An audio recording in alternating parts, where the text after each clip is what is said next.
Hello there, and as usual, I'm Aaron from Let's 10 Gamers, and welcome back to Sci-Fi Engineering, the series where I give you a few different building tips and tricks. Now, after an episode or a video from previous last week where I showed a vertibird, many of you guys asked about how to build a sort of abandoned or ruined cityscape.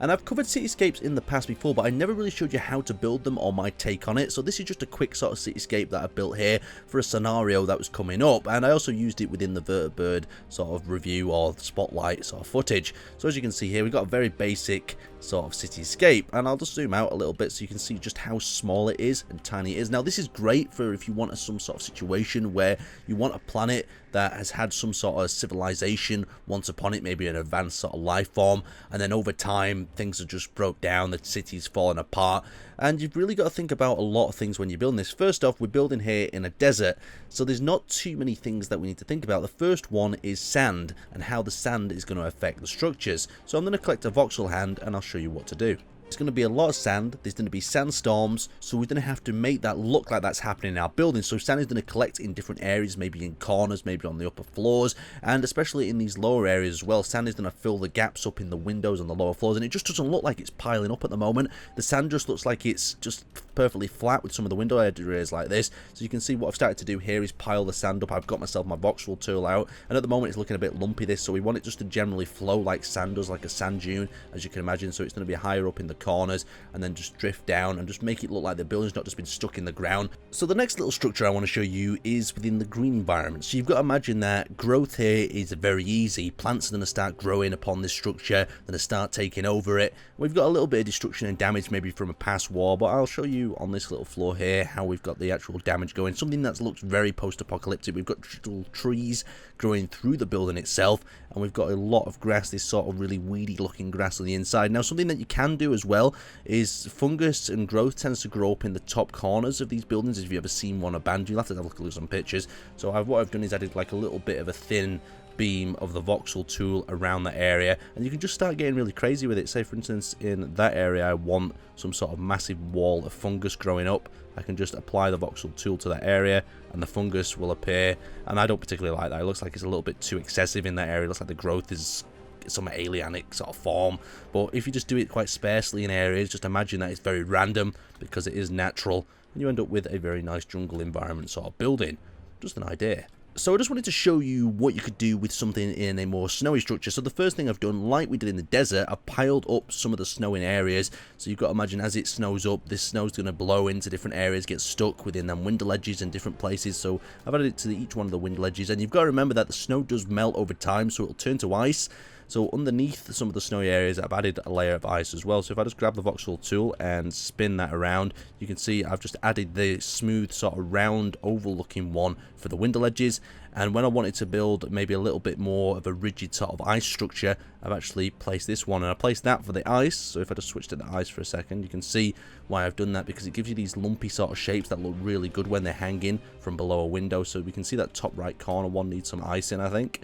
So let's just place that there, and you can see we've actually got that ice sort of shape dripping down. Now ideally, if I switch this out to a small little block like that, we could get even more advanced and start building little ice driplets coming down, but I'm not going to go that far. You want to whip out these structures in these areas pretty damn fast to add for that scenario. Anyway, let's go back to some other techniques. Now the next thing I want to talk about is varying the structures. So all the structures you've seen in this one particular scenario have been the same building.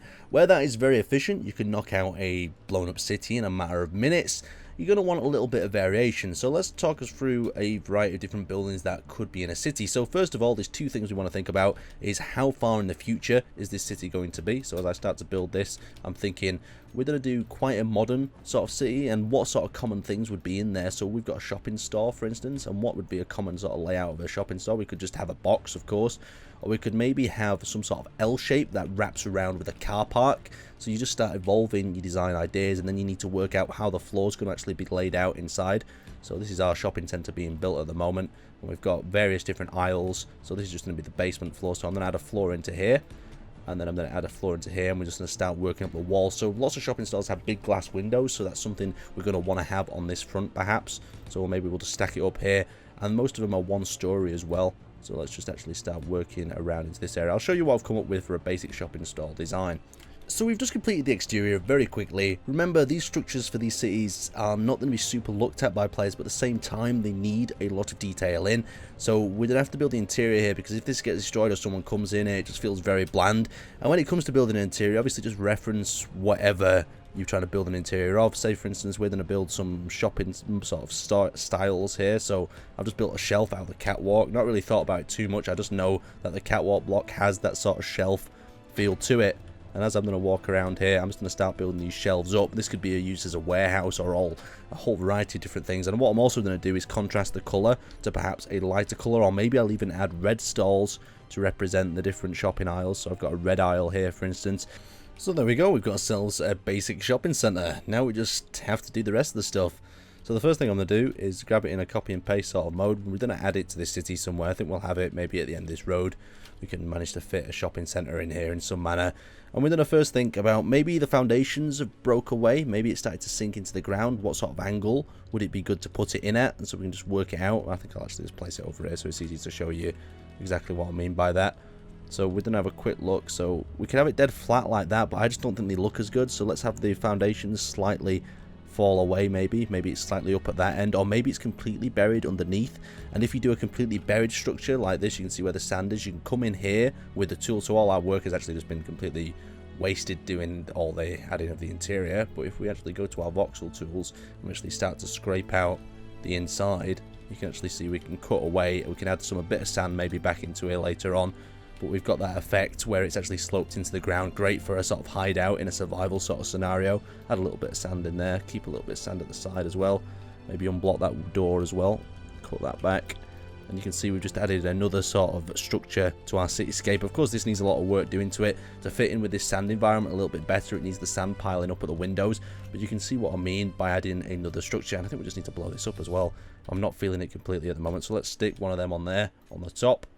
Get ourselves an assault rifle and give it a little shot or two. So switch to my character, 7, and there we go. Now we've blown that up, it should look a little bit more natural. So it looks like there's been a hole completely blown in the top of it. All our work has just been completely put to waste, but at the same time it does look pretty cool. We need to also fill in this sandy area underneath. Well, that's what I mean. With the randomness of the explosions, you can end up with a really interesting looking structure, and from a distance as well as coming up close, imagine you're exploring it along the ground. It's just going to be another building that adds a little bit more of interest to your environment.